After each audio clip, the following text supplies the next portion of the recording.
When you get on an aeroplane and you're flying from Cape Town to Durban or to Johannesburg, and the pilot comes online and it is a female pilot, you don't worry that the pilot is female or what color that pilot is. You worry that that pilot can get you to where you need to go safely and that they're qualified. When your geyser bursts and you call a plumber, you don't worry about whether or not that plumber is black or white or colored or Indian. You worry whether or not that person is going to save your house from flooding. And South Africa and KwaZulu-Natal is flooding. And we need plumbers who can fix the problem. We need electricians, regardless of their race or their backgrounds, politics or not, who can fix the problem.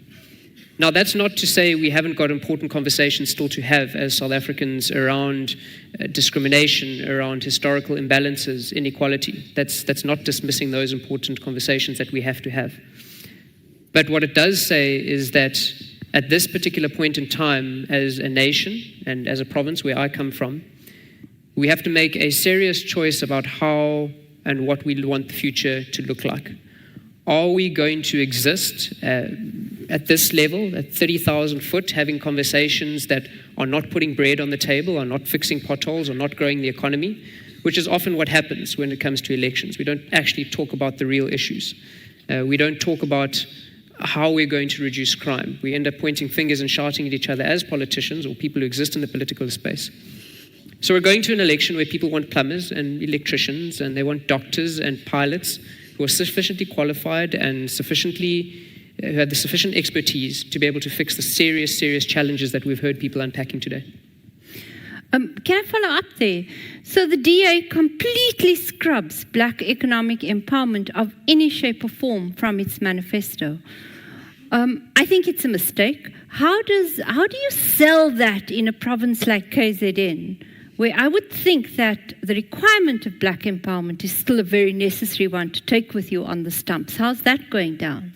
Sure. So I think we must differentiate between the concept of empowering black South Africans who are the majority who are majority disadvantaged in our country, and especially in KZN, and the policy of the African National Congress known as broad-based black economic empowerment. Now, that is a failed policy. Why is it a failed policy? Because it's the same people getting the same tenders over and over again until you've created an elite that is untouchable, while real business people who are trying to grow their organizations at a grassroots level are not getting the support that they need. What we really need to see is the word itself, black economic empowerment, not the ANC's policy, but an entire transformation, entire empowerment of a class of people or a group of people who have been systematically excluded from benefiting from the economy. And that means scrapping the ANC's version of black economic empowerment.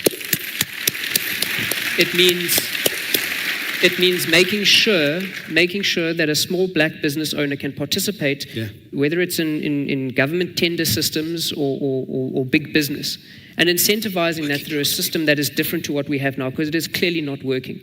And when you speak to people who are the beneficiaries or the people who have been excluded from the system, as you're saying, how is that going down? It's welcomed with an applause like this, to say the average black business owner who's really trying to push their business and really trying to grow is being excluded politically, is being excluded because they do not meet the extensive red tape that is around any sort of procurement in government especially, and is being excluded because the system does not allow them to participate and grow as it stands.